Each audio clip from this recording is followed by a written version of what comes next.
기도하겠습니다. 살아계신 하나님, 이 시간에 이곳에 임재하셔서 우리에게 말씀하여 주시옵소서. 우리의 마음을 기경하여 주셔서 하나님 살아있는 놀라운 말씀이 우리 마음밭에 심겨져 30배, 60배, 100배의 열매를 맺는, 그래서 하나님 이 말씀이 로고스에서 끝나는 것이 아니라 내가 말씀을 믿고 실천하기까지 하는 레마의 말씀이 되게 하여 주옵소서. 예수님의 이름으로 기도합니다. 아멘. 자, 어린이 주일을 맞아서 우리가 함께 영상을 시청하도록 하겠습니다.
저의 목회 철학 가운데 하나가 교회는 시끄러워야 한다라는 것입니다.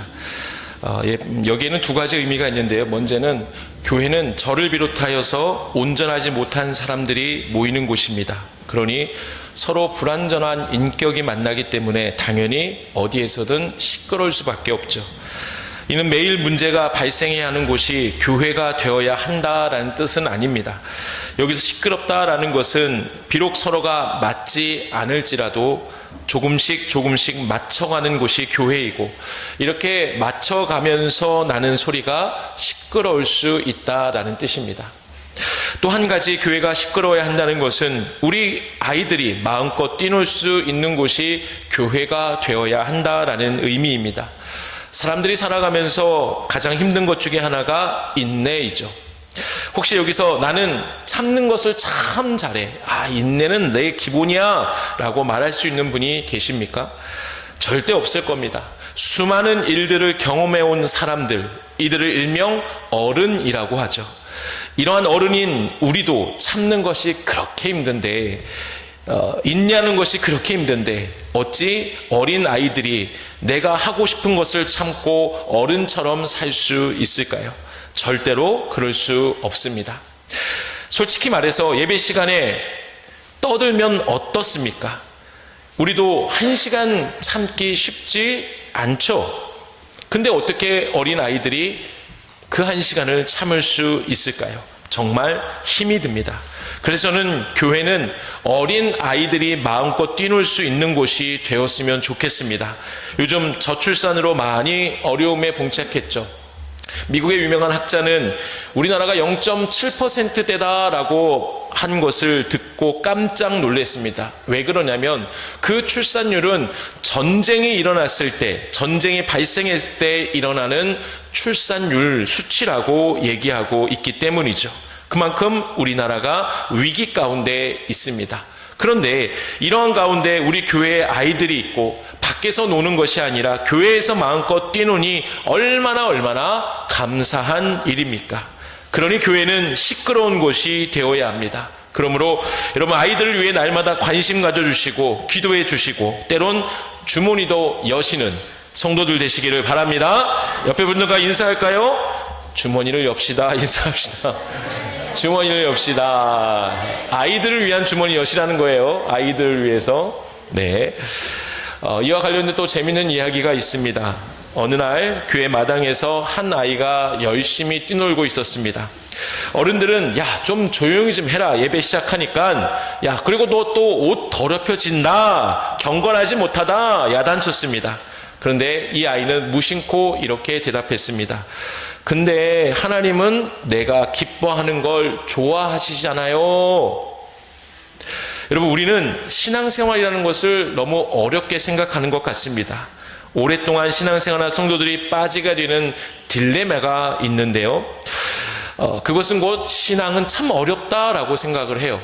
그런데 예수님은 그게 아니라고 하시죠. 어린 아이처럼 살면 된다. 하나님께서는 우리 마음 가운데에 그 믿음이 어린 아이와 같이 되기를 원하고 계십니다. 우리는 종종 이러한 신앙의 순수함을 놓칠 때가 있지 않습니까? 오늘 본문에서도 똑같은 장면이 나오고 있습니다. 본문을 보시면은 사람들이 어린 아이들을 예수님께 데리고 왔습니다. 예수님께서 쓰다듬어 주시기 바랬기 때문이죠. 이는 축복받기 위해서입니다. 당시 랍비나 존경하는 사람에게 축복을 받게 하려고 어린아이를 데리고 오는 것이 하나의 관습적인 행위였습니다. 그러나 제자들은 이런 이유로 예수께 나아오는 아이들을 계속 끊이지 않자 계속 오게 되자 그들을 가로막고 꾸짖었습니다. 여러분, 한국 시골 장터에서 흔히 장사꾼들이 외치는 소리가 있죠. 뭐라고요? 그 앞에 또 뭔 말이 있잖아요. 골라 잡아, 그죠? 다 하잖아. 그리고 애들은 가라, 애들은 가. 무슨 뜻이에요? 니들은 가. 차라리 부모님 데려와 라는 뜻이겠죠. 장사에 도움이 되지 않으니까 너희들은 저리 가라, 가로 고친다 라고 말합니다. 오늘 본문에서 제자들은 한국 시골 장터의 한 장사꾼이 되어 있습니다. 예수님 지금 바쁘셔. 야, 애들은 저리 가 라고 얘기하고 있습니다. 그들은 아이들이 예수님 앞에 서기에는 작고 하찮고 불편한 존재라고 생각했던 것이죠. 그런데 여기서 우리가 생각해 볼 것이 우리도 가끔 그렇지 않느냐라는 겁니다. 예배는 어른들 중심으로, 아이들은 나중에 잘하게 되면 분명 믿음이 생길 거야. 어린 마음은 아직 진지하지 않아. 하지만 바로 이 순간 예수님의 반응이 놀랍습니다. 오늘 본문 14절을 같이 한번 읽어볼까요? 시작.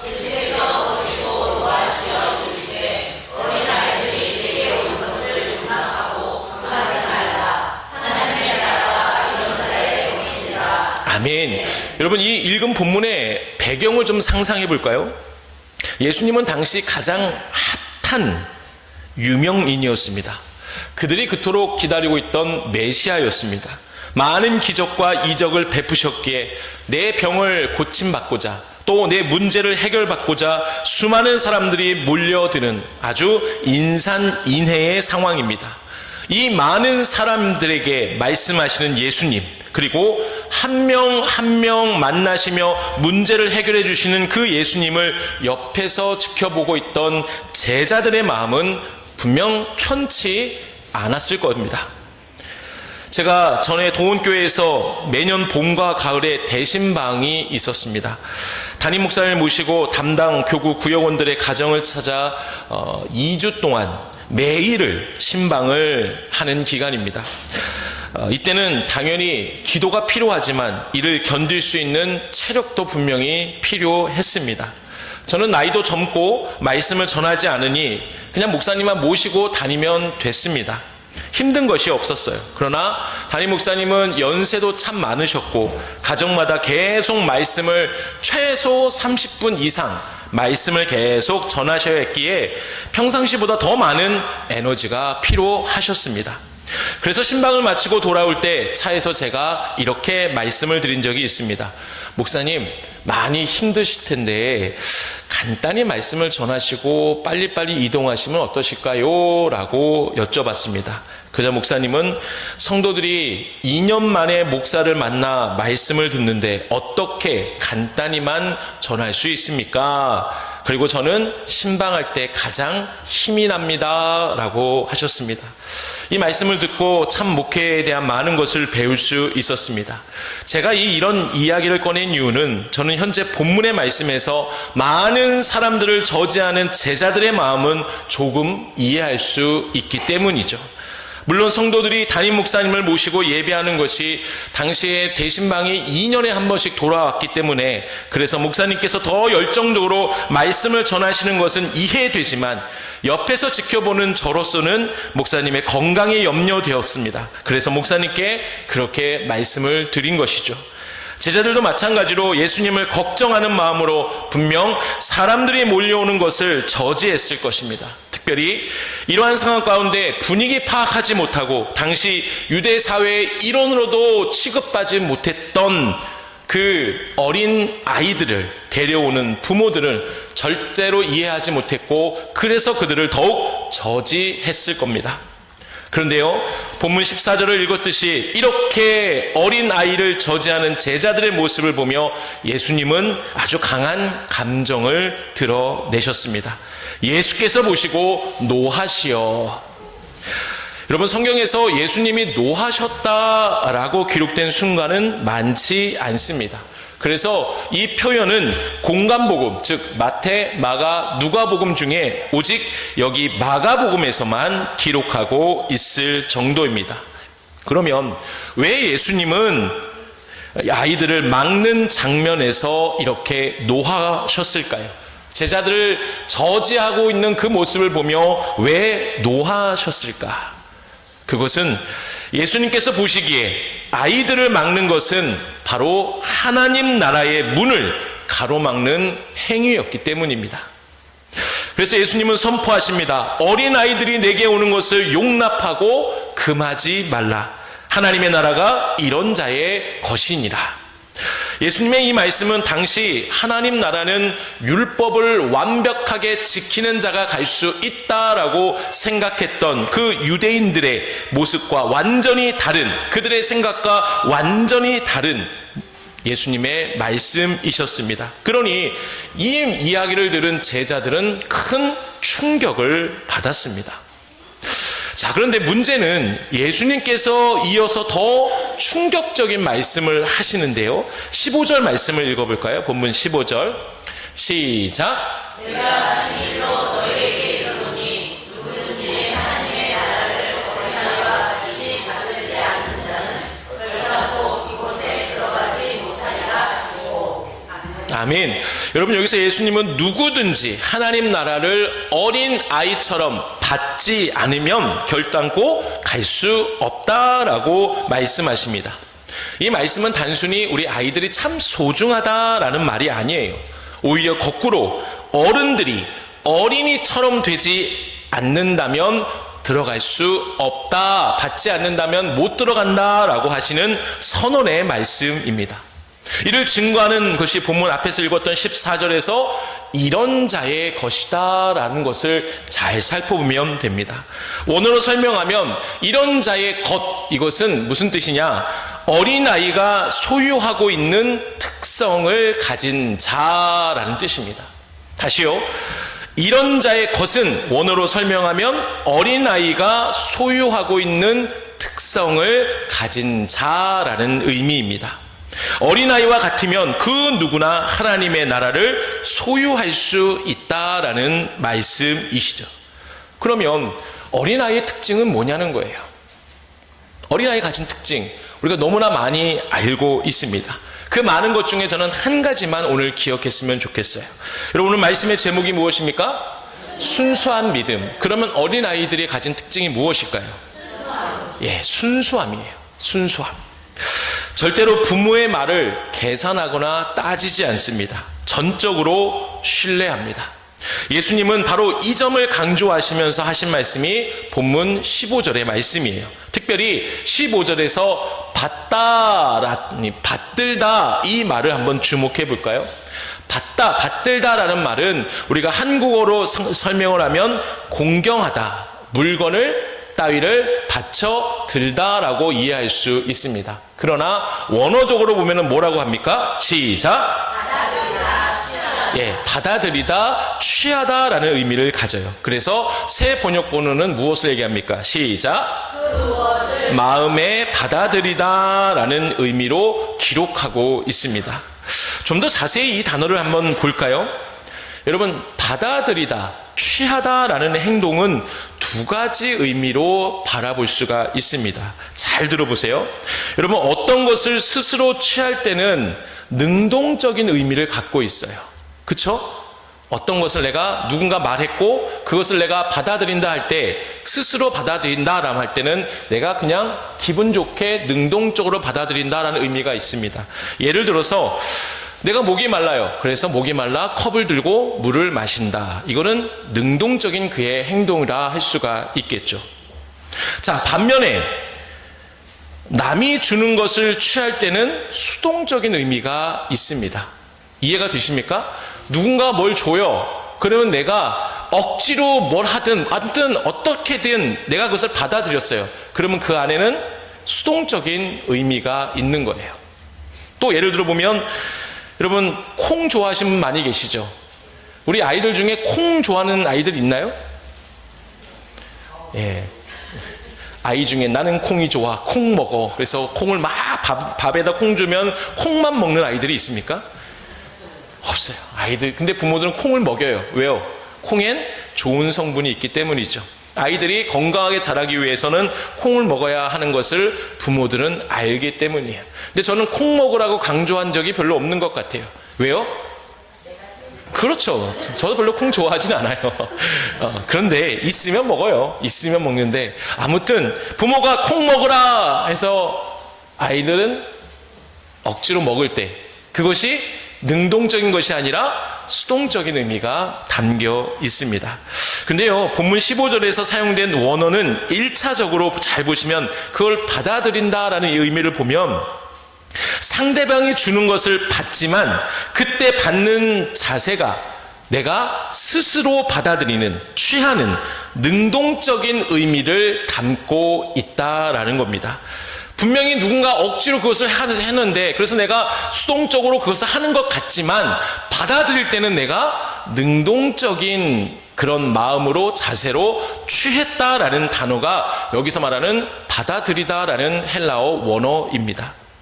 여러분, 이런 것을 생각해 볼 때, 여러분 생각해 보세요. 일반적으로 내가 하기 싫은 것을 내가 스스로 한다? 능동적으로 해서, 능동적으로 받아들여서 내가 스스로 하게 된다라고 했을 때에 그것에 분명한 이것이 필요해요. 그게 뭘까요? 누군가 억지로 시켜요. 근데 내가 스스로 그걸 능동적으로 그래 하자라고 했을 때 그 앞에 뭐가 붙어요? 뭐가 있어야 해요? 뭐요? 조건이죠. 조건이죠. 부모가 콩을 먹어요. 그래, 야, 너 콩 먹으면 내가 용돈 줄게. 그럼 어떻게 해요? 능동적으로 먹게 되죠. 그죠? 맛은 없지만 기쁨으로 먹게 됩니다. 그래서 수동적인 어떤 것을 강조할 때 내가 능동적으로 그 스스로 받아들일 때는 무엇인가 조건이 있어야 하는 것입니다. 예를 들어 볼까요? 제가 아는 목사님께서 커피를 시킬 때 카페인에 참 취약하신 분이 계세요. 그래서 카페에 가면 항상 이렇게 주문하셔요. 바닐라 라떼 주세요. 여기서 끝나지 않아요. 연하게 주세요. 덜 달게 해주세요. 물의 양은 적게 해주세요. 이 세 가지를 꼭 말씀하세요. 그리고 바닐라 라떼를 드십니다. 그런 분께 제가 커피를 대접한다고, 자, 목사님 제가 커피 드릴게요, 에스프레소를 내려서 드려요. 드실까요? 안 드셔요. 왜요? 내가 원하는 조건에 맞지 않기 때문에. 거기서 내가, 자, 커피를 에스프레소를 내릴게요, 거기서 바닐라 라떼에 그걸 넣어요. 예, 시럽을 넣어요. 그리고 정확하게 덜 달게, 연하게, 그래 물의 양은 적게 해서 제가 드립니다. 그러면 그분은 처음에 에스프레소를 느낄 때 나는 먹지 않겠다 하지만 그런 조건으로 준다면 드실까요, 안 드실까요? 드시는 거예요. 이것이 바로 수동적인 누군가 억지로 시켰을 때 능동적으로 받아들이는 그 하나의 것이 뭐냐? 조건이 있어야 된다라는 겁니다. 그런데 중요한 것은 오늘 본문의 이 15절에 나오는 받아들이다라는 것을 보면, 어린아이가 받아들인다라는 것은 비록 누군가에 의해서 수동적으로 주어진 것이지만 받는 사람은 내 스스로 받게 되는데, 그 앞에 반드시 있어야 할 조건이 하나도 없다라는 뜻이에요. 어린아이가 그것을 받아들인다는 것은 따지지도 않고 묻지도 않고 계산하지도 않고 그냥 그대로 내가 받겠습니다라는, 조건 없이 받는다라는 그 순수한 믿음, 그 마음을 예수님이 강조하시는 겁니다. 이해가 되십니까? 우리가 그런 어린아이와 같이 되어야 한다는 것은 바로 이러한 조건 없이 받아들이는 순수한 믿음을 예수님께서 말씀하시는 겁니다. 여러분, 아이들은 간사함이 없어요. 따지지 않아요. 이중적인 계산이 없습니다. 하나님 나라를 줄 수 있는 권한은 누구에게 있을까요? 하나님 있습니다. 오직 하나님께만 있어요. 그 나라의 통치자인 하나님께서는 지금도 그 하나님 나라를 우리에게 주시려고 우리를 초대하고 계십니다. 이때 사람들의 반응은 대개 두 가지로 나눠져요. 하나는 긍정적인 반응으로 그것을 적극적으로 취하는 것입니다. 또 다른 하나는 부정적인 반응으로 그것을 배척하고 거절합니다. 그러나 분명한 것은 어린아이와 같이 깊은 신뢰를 가지고 적극적으로 그것을 취하는 자만이 하나님 나라를 받을 수 있다라는 사실이죠. 즉, 하나님 나라는 어린아이처럼 겸손한 태도를 가지며 자신의 연약함과 자신의 무능력을 깨닫고 오직 하나님만을 의지하는 자만이 소유할 수 있게 된다라는 것입니다. 하나님 나라는 어떤 곳입니까? 단순히 얘기해서 하나님 나라는 하나님이 왕이 되시는 곳이에요. 하나님의 뜻이 그대로 이루어지는 것이 하나님의 나라입니다. 꼭 하늘 위에 있는 천국만을 얘기하는 게 아니에요. 이 땅에서도 하나님을 믿고 하나님 말씀대로 살아가는 사람들의 그런 마음과 그들의 삶 가운데에 이미도 하나님 나라는 임했다라고 말씀하십니다. 전능하신 하나님께서 우리의 가정과 우리 일터의 왕이 되시고 그 왕의 명령에 순종하며 살아가는 곳이 곧 하나님의 나라입니다. 이러한 하나님의 나라는 의심하지 않고 계산하지 않고 따지지 않고 아무런 조건 없이 그냥 순수하게 믿는 사람들에게 임하는 것입니다. 그러니 그곳에는 하나님이 왕이 되시는데, 그 하나님이 전능하신 분이신데, 그 하나님이 우리의 모든 것을 알고 계시는 분인데 우리가 무슨 걱정 가지고 살아갈 필요가 있습니까? 그러니 그 하나님 나라 안에는 기쁨이 있고 소망이 있고 평안이 가득한 곳입니다. 아무리 폭풍이 몰아칠지라도 걱정 없이 살 수 있는 곳이 하나님의 나라입니다. 그래서 예수님께서 이렇게 말씀하시죠. 누가복음 17장 20절에서 21절 말씀 시작.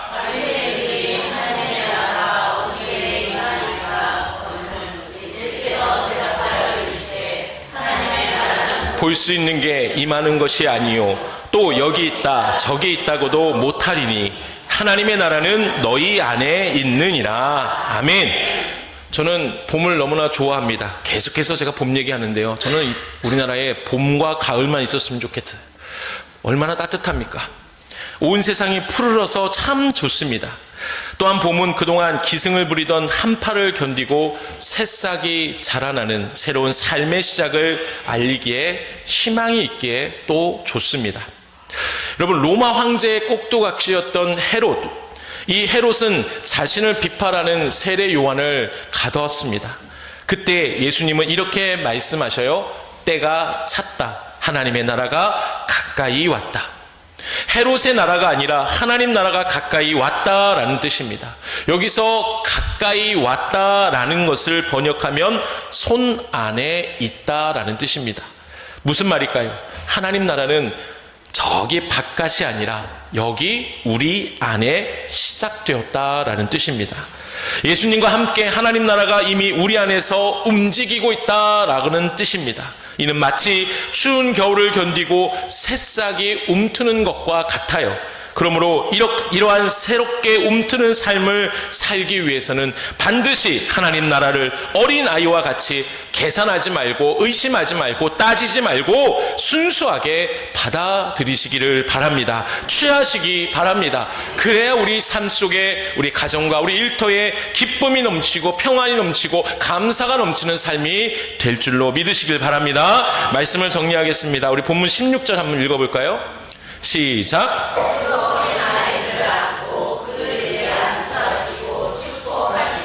아멘. 여러분, 이 말씀을 보자면 정말 따뜻한 마음이 듭니다. 제자들이 저지했던 아이들을 예수님은 꼭 안아주셨습니다. 기억하세요. 하나님 나라의 주인공은 어린 아이들처럼 예수님의 품에 순수하게 안기는 사람입니다. 여러분은 지금 예수님 품에 안기며 살아가고 있습니까? 어린이 주일을 맞아서 우리의 믿음을 점검해 보길 원합니다. 먼저는 하나님 나라를 순수하게 받아들이는 성도들이 되시길 바랍니다. 그래서 나의 연약함을 인정하고 우리 삶의 중심에 하나님만을 왕으로 모시고 왕의 명령에 의심하지 말고 그 어떤 조건 달지 말고 절대적으로 순종하며 따르는 삶을 살아가시기 바랍니다. 그래서 어린아이와 같이 예수님께 칭찬받고 하나님 나라를 살면서 주시는 평안과 기쁨과 감사와 소망이 넘치는 그런 복을 누리며 살아가는 어린아이와 같은 믿음의 성도들 되시기를 주님의 이름으로 축원합니다. 우리가 말씀을 기억하며 찬양합니다. 제가 단톡방에 올렸는데요, 함께 부를 찬양 가사를 먼저 잠깐 보도록 하겠습니다. 같이 한번 읽어볼까요? 나의 피난처. 시작. 나의 피난처 예수 의지해요. 나의 피난처 예수 의지해요. 나의 가는 길에 거센 바람 몰아쳐 와도 나의 빛처 예수 의지. 2절. 나는 영원히 주님 사랑해요. 나는 영원히 주님 사랑해요. 세상 어떤 것도 나의 사랑 끊을 수 없네. 나는 영원히 주님 사랑해요. 아바 아버지, 아바 아버지 나를 사랑하시니 나의 모든 것 주께 드려요. 아바 아버지 내가 여기 있으니 주님 영광 위에 써주세요. 여러분, 이 가사를 보면 바로 이 내용이 순수한 믿음의 소유한 삶이다 말할 수 있습니다. 어린아이처럼 오직 주님만이 나의 피난처가 되시기에, 그래서 주님만을 더 의지하는, 그래서 오직 주님만을 사랑하는 삶으로 주님을 위해 살아가기로 결단하는 하나님 나라의 백성으로 살아가겠습니다. 그런 결단의 시간이 되기를 소망합니다. 아멘.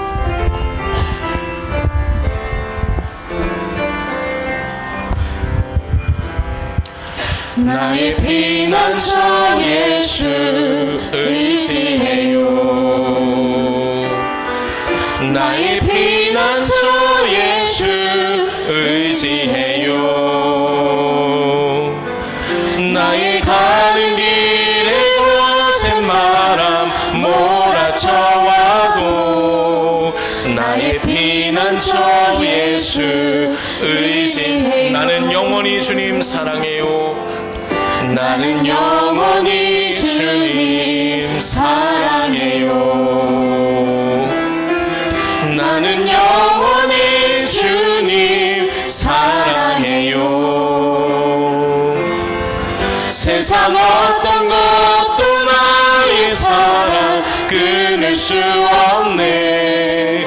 나는 영원히 주님 사랑해요. 아바 아버지, 아바 아버지 나를 사랑하시니 나의 모든 것 주께 드려요.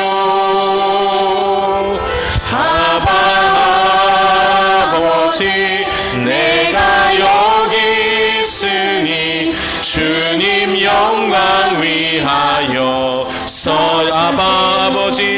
사랑하시니 아버지 나를 사랑하시니 나의 모든 것 주께 드려요. 아버지 내가 주님 교회 위하여 주님 교회 위하여 아버지 나를 아버지 나를 사랑하시니 나의 모든 것 주께 드려요. 아버지 내가 주님 나라 위하여 주님 나라 위하여 써주세요. 아멘. 이제 함께 기도할까요? 하나님, 우리가 어린 아이와 같은 순수한 신앙으로 하나님 나라의 삶을 살기를 원합니다. 하나님, 의심하지 않게 하시고 조건 보며 계산하지 않고 전적으로 하나님만을 신뢰하는 삶, 그래서 하나님을 왕으로 모시며 살아가는 순수한 하나님 나라의 백성이 되게 하여 주옵소서. 그래서 비록 세상에서 고난과 핍박이 있을지라도 하나님 주시는 평안, 기쁨, 소망, 감사가 넘치는 진짜 하나님 나라의 삶을 살아가게 해달라고 이 시간 우리 주여 한번 주시고 기도하겠습니다. 주여, 살아계신 아버지 하나님, 오늘도 귀한 말씀 주심을 감사합니다. 하나님, 우리가 순수한 아이들의 믿음을 갖기를 원합니다. 이 아이들은 하나님 절대로 계산하지 않습니다. 하나님 절대로 조건적으로 받아들이지 않습니다. 그냥 하나님 나라, 하나님을 있는 모습 그대로 사랑하고 하나님의 말씀을 그대로 받아들이는 그런 순수한 믿음의 삶이 되기를 원합니다. 하나님, 그래서 하나님 나라를 소유하고 하나님 나라는 곧 하나님이 왕이 되시고 하나님 말씀에 계산하지 않고 따지지 않고 그저 말씀에 순종하는 삶이 되게 하여 주옵소서. 그래서 하나님이 우리나라의 왕이 되시기에, 이 땅의 왕이 되시기에, 그 전능하신 하나님, 전지하신 하나님, 모든 것을 알고 계시는 하나님이 우리의 왕이 되시기에 우리 안에 그 어떤 고난과 핍박이 올지라도 하나님, 내가 기뻐하고 감사하고 소망으로 살아갈 수 있는 진짜 하나님 나라를 누리며 살아갈 수 있는 믿음의 백성들이 되게 하여 주옵소서. 하나님, 우리가 오랫동안 신앙생활하면서 잊고 살아가는 것이 있습니다. 어린아이와 같이 따지지 않고 계산하지 않고 그저 하나님의 말씀하셨기에 내가 믿습니다 라는 순수한 믿음으로 살아가야 하는데, 하나님, 이 땅에 살아가면서 이런저런 계산이 우리 안에 들어오고 조건이 들어오는 것을 하나님, 우리는 자꾸만 잊고 살아가고 있습니다. 오늘 말씀을 기억하면서 이런 모든 계산적인 신앙을 내려놓고 하나님, 그냥 받아들이는, 조건적으로 받아들이는 것이 아니라 순수하게 받아들이는, 취하는 어린아이의 믿음을 허락하여 주옵소서. 그래서 하나님, 이 세상 살아갈 때 다가오는 고난과 핍박에 하나님, 우리가 쓰러지는 것이 아니라 우리가 하나님 나라의 삶을 살아가기에, 우리나라의 왕이 하나님이시기에, 하나님은 전능하시고 전지하신 분이시기에, 나의 모든 삶을 알고 계시는 하나님이 나를 통치해 주시기에 하나님, 낙심하지 않고 그저 감사와 기쁨과 평안으로 살아가는 우리 모든 하나님 나라의 백성들이 되게 하여 주시옵소서. 지금은 예수 그리스도의 은혜와 하나님의 크신 사랑하심과 성령의 인도하심이 오늘 말씀을 듣고 내가 순수하게 어린아이처럼 그대로 받아들이겠습니다. 하나님 나라를 살겠습니다. 믿음으로 결단하는 모든 성도들 머리 위에, 저들의 가정과 일터 위에 영원토록 함께 하실 것을 간절히 축원하옵나이다. 아멘. 아멘. 감사합니다.